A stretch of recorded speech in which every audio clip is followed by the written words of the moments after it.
Hello everybody, John Fulford here. I hope you're doing well. I'm doing great. Thanks for asking. Today, we're going to talk about AI and how I think it may affect musicians and the production music industry.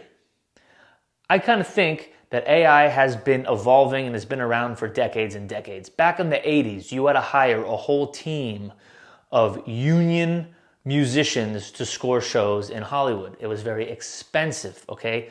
Budgets were big because it took a lot of money to deliver the score for these TV shows back in the 80s.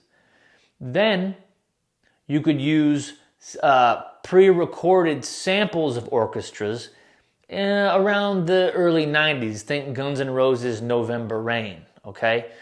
The orchestras weren't live, quote unquote, but they were still very slow, cumbersome, and expensive.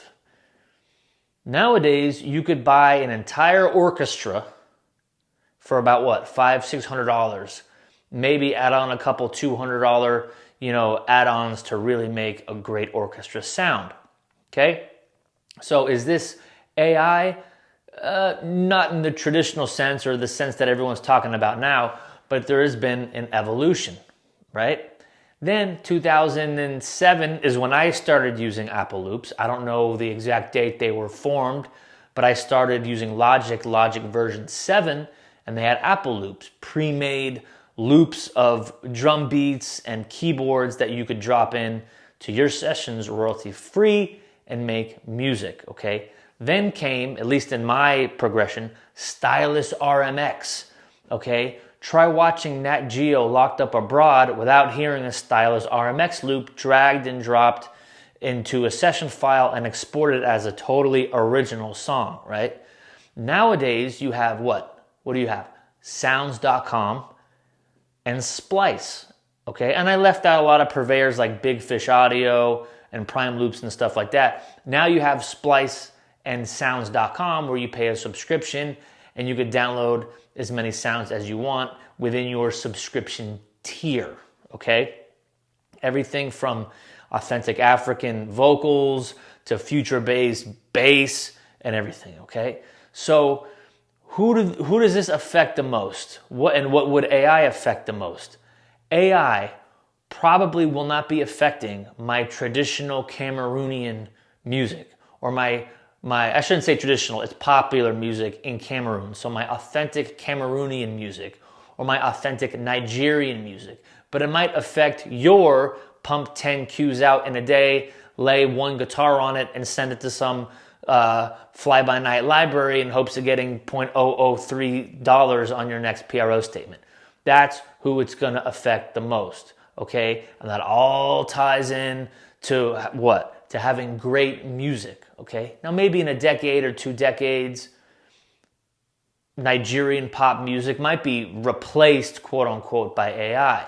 But the first things to get, I don't like using this word, disrupted is easy, disposable music. And that's always been the case. It was the case with Apple Loops, the case with Stylus, the case with retitling, right?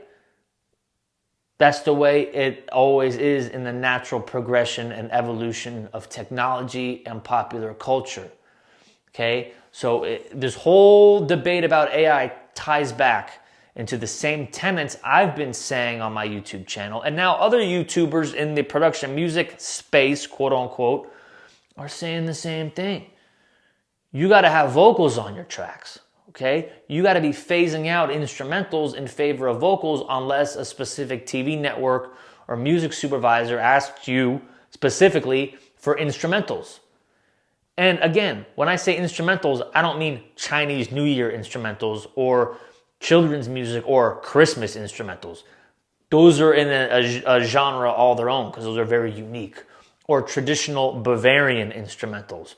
I would rather have 10 traditional Bavarian instrumentals than 500 random disposable instrumentals that are going to be forgot about in 6 minutes flat, right? So if you're worried about AI, if you're concerned about AI, look at the music you're producing now and see if you can make it more unique and how you can make it more unique. There's really no excuse these days with the internet and meeting people online, different websites, social media, this and that. That's why I have this channel. I want to put money in your pocket. I'm not asking you for any money. I don't have any ebooks or anything. If you want to buy ebooks, that's great. There's a lot of great resources out there these days. I'm doing this to find new writers and new singers to put money in your pocket. Okay, so this is how I'm staying a step ahead. So you got to stay a step ahead now as well. I hope that was useful, and I'll see you next time.